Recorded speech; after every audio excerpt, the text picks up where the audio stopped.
ఏంటంటే ఒక మండల పరిషత్ డెవలప్మెంట్ ఆఫీసర్ పరిధి ఇప్పుడు ఉదాహరణకి మనకి ఆమ్దాలవలస ఎంపీడీఓ ఉన్నారు.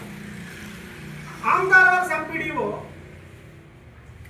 బూర్జులో మనకి ఏమైనా ఒక పెన్షన్ మంజూరు చేయమంటే నాకు అవకాశం ఉందని చెప్పే పరిస్థితి ఉందంటారా?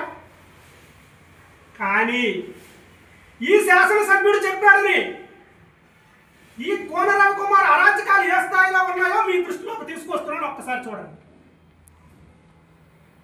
ఉదాహరణకు పొందూరు మండలంలో ఈ మెటీరియల్ పనులు మంజూరైన పనులకి పొందూరు ఎంపీడీఓ నెల్లూరు కాంట్రాక్టర్కి పనిచ్చాడండి. అసలు నెల్లూరులో ఈ వ్యక్తి ఉన్నాడని ఈ ఎంపీడీఓకి ఎలా తెలుసు? ఈయనేమైనా ఈ మధ్య అంతరిక్షంలోకి వెళ్ళిన శుభాంశు శుక్లా నుంచి ఏమైనా సమాచారం తెచ్చి చాలా మంచి పని చేసేవాడు, ఈ కాంట్రాక్టర్ చాలా మంచి పనివాడు అని చెప్పి ఏమైనా సమాచారం ఇచ్చారో? ఈ జిల్లా కాదు, ఈ నియోజకవర్గం కాదు, పక్క జిల్లా కాదు, ఈ రాష్ట్రానికే ఆ చివర ఉన్న నెల్లూరు కాంట్రాక్టర్కి అసలు ఈ ఐడెంటిఫికేషన్ అనేది ఎలా జరిగింది?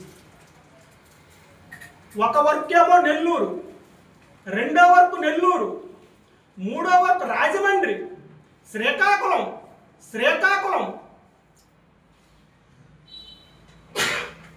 కోట్ల రూపాయల పనులు. ఈ సమాచారం ఇచ్చింది కూడా ఆయనే.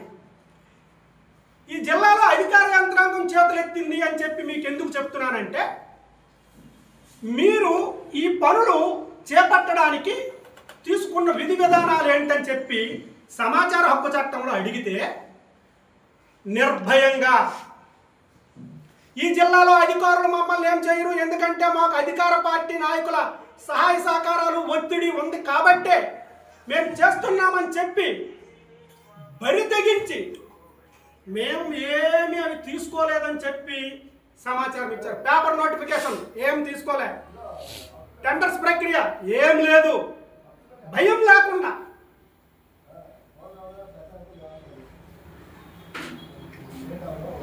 నిల్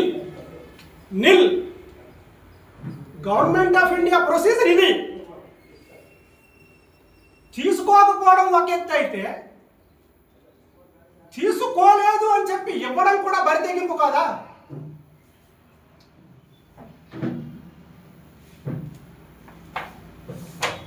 దీని వలన 250 కోట్ల రూపాయల్లో కనీసం టెండర్స్ పిలిచి ఉంటే ఒక్క ఆమ్దాలవలసలో 10% తక్కువ రేటుకి ఎవరైనా కాంట్రాక్టర్లు కోట్ చేసినా 25 కోట్ల ప్రభుత్వానికి ఆదాయం వచ్చేది.